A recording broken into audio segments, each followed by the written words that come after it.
শেষ হবে ১৯ জুন। লম্বা ছুটি শেষে মাধ্যমিক বিদ্যালয়ে ২০ জুন খোলার কথা থাকলেও ওই দিন পড়েছে শুক্রবার। ফলে শুক্রবার ও শনিবার ২ দিনের সাপ্তাহিক ছুটি শেষে ২২ জুন থেকে পুনরায় মাধ্যমিক বিদ্যালয়ে ক্লাস শুরু হবে। শিক্ষাপঞ্জি অনুযায়ী মাদ্রাসা সবচেয়ে বেশি ছুটি থাকছে। ৩টি সরকারি আলিয়া মাদ্রাসা এবং বেসরকারি স্বতন্ত্র ইবতেদায়ী দাখিল আলিম হাজির ও কালিম মাদ্রাসাতে ঈদুল আজহা ও গ্রীষ্মকালীন অবকাশের সমন্বিত ছুটি শুরু হয়েছে ১ জুন, যা চলবে ২৫ জুন পর্যন্ত। ২৬শে জুন থেকে পুনরায় ক্লাস শুরু হবে। এদিকে কারিগরি শিক্ষা প্রতিষ্ঠান অর্থাৎ প্রি ভোকেশনাল মাদ্রাসা ও এসএসসি ভোকেশনাল দাখিল ভোকেশনাল পর্যায়ের প্রতিষ্ঠানের ঈদুল আজহা ও গ্রীষ্মকালীন ছুটি একসঙ্গে পড়েছে। শিক্ষাপঞ্জি অনুযায়ী ১ জুন থেকে ছুটি শুরু হয়েছে। ১৯ জুন পর্যন্ত টানা ছুটি থাকবে।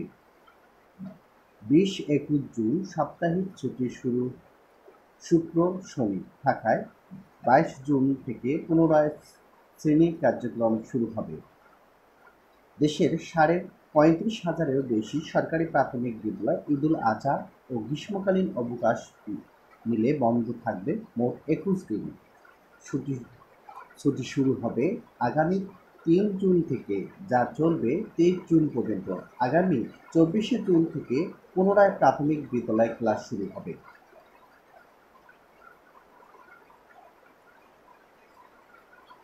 এদিকে দেশের সরকারি বেসরকারি কলেজে শুধুমাত্র ঈদের ছুটি থাকবে। কলেজের শিক্ষাপঞ্জি অনুযায়ী ঈদের ছুটি শুরু হবে ৩ জুন, যা চলবে ১২ জুন পর্যন্ত।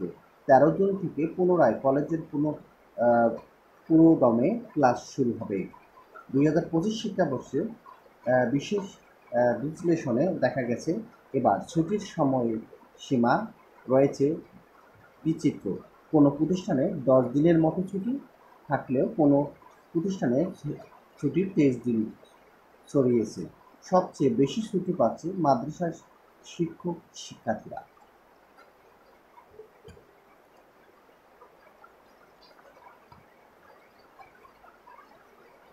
আমি আরেকটি বার্তা আপনাদের মাঝে উপস্থাপনা করব।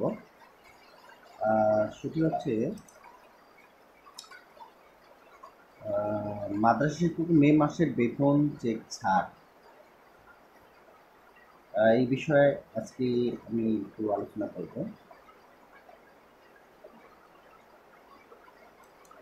আচ্ছা, এটা বিদ্যালয়ের এমপিভুক্ত শিক্ষক তিনি ২০ বছরেও দেখেনি কেউ, এমন কোনো কথা আছে যে বিদ্যালয়ে এমপিভুক্ত শিক্ষক তিনি ২০ বছরেও দেখেনি কেউ। ২০ বছর থেকে সে এমপিভুক্ত শিক্ষক, ২০ বছর থেকেও তাকে দেখা যায়নি। মানে আমরা যশোরের মনিরামপুরে এক বিদ্যালয়ে মোহাম্মদ বদরুজ্জামান নামে এক শিক্ষক নিয়োগ ও এমপিভুক্ত করার অভিযোগ উঠেছে। এ নিয়োগ ক্ষেত্রে সাবেক প্রতিমন্ত্রী, ২ প্রধান শিক্ষক শিক্ষা কর্মকর্তা ও ২ সভাপতি সহ নিয়োগ বোর্ডের অধিকাংশ সদস্যের স্বাক্ষরিত জালিয়াতি করা হয়। ২০০৪ সালের ২৪শে ডিসেম্বর বিজয়রামপুর মাধ্যমিক বিদ্যালয়ের সহকারী শিক্ষক নিয়োগ দেখানো হয় বদরুজ্জামানকে। কিন্তু নিয়োগের ২০ বছর পরেও তিনি একদিনও স্কুলে আসেননি। প্রধান শিক্ষক তাপন কুমার পায়নি ছাড়া শিক্ষক হিসাবে বিদ্যালয়ে কোনো শিক্ষক, কর্মচারী ও শিক্ষার্থী তাকে চেনে না।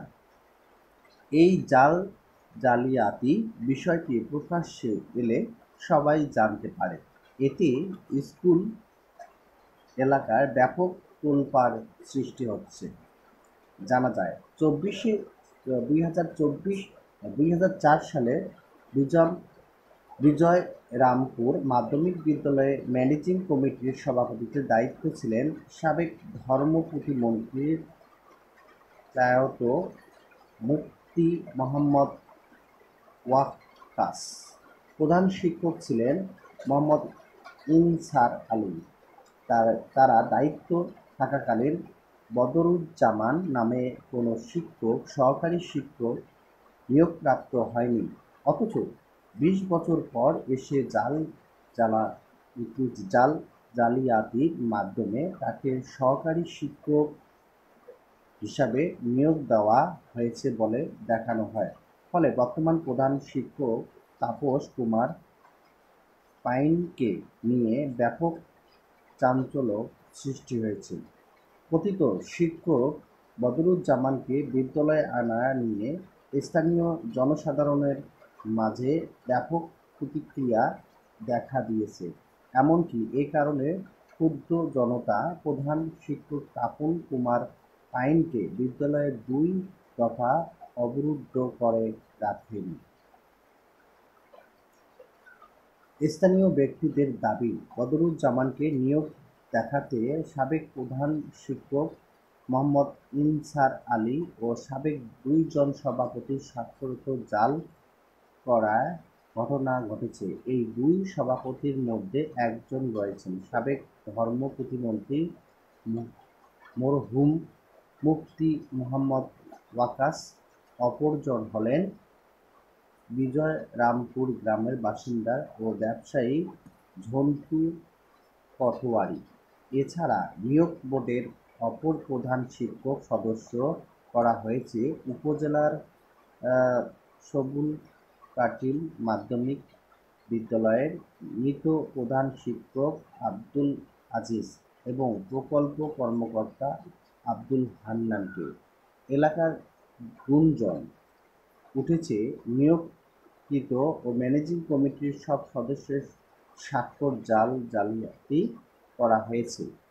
কাগজপত্র পর্যালোচনা করে জানা যায়, মনিরামপুর উপজেলার দক্ষিণকান্তপুর গ্রামের মৃত ক্রাম আলীর ছেলে মোহাম্মদ বদরুজ্জামান বাবুকে ২০০৪ সালের ২৪শে ডিসেম্বর বিজয়রামপুর মাধ্যমিক বিদ্যালয়ের ৮ম শ্রেণীর খ শাখার সহকারী শিক্ষক পদে নিয়োগ দেখানো হয়। ২০০৫ সালের ৫ই জানুয়ারি, কিন্তু ম্যানেজিং কমিটি ৪ দিন আগেই এ যোগদানের অনুমোদন দিয়েছে। অবশ্য এই ব্যাপারে কিছু জানা যায়নি।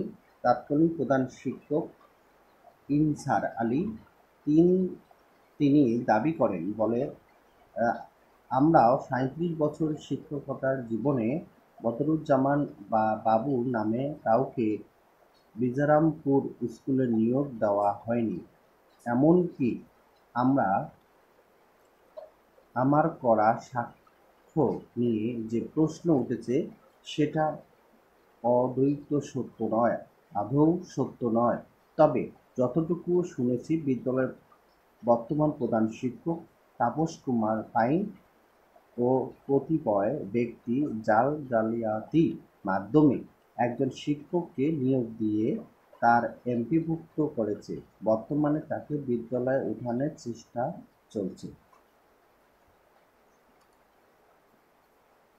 জানা গেছে, বিদ্যালয়ে কর্মরত একাধিক শিক্ষক অভিযোগ করে বলেন, কথিত শিক্ষক বদরুজ্জামানকে কখনো স্কুলে আসতে দেখিনি এবং তার নিয়োগ সম্পূর্ণ জালিয়াতির মাধ্যমে করা। অথচ ২০২৪ সালের ১০ই জুনে এক রেজুলেশনের মাধ্যমে তাকে ৮ম শ্রেণীর খ শাখা থেকে মূল প্যাটার্নের পদায়ন করে একই রেজুলেশনে তার এমপিভুক্ত সুপারিশ পাঠানো হয়। অথচ বেতন বিলের সুপারিশকারী তৎকালীন সভাপতি ঝন্টু পাটোয়ারি এবং বিষয়টি কিছুই জানেন না।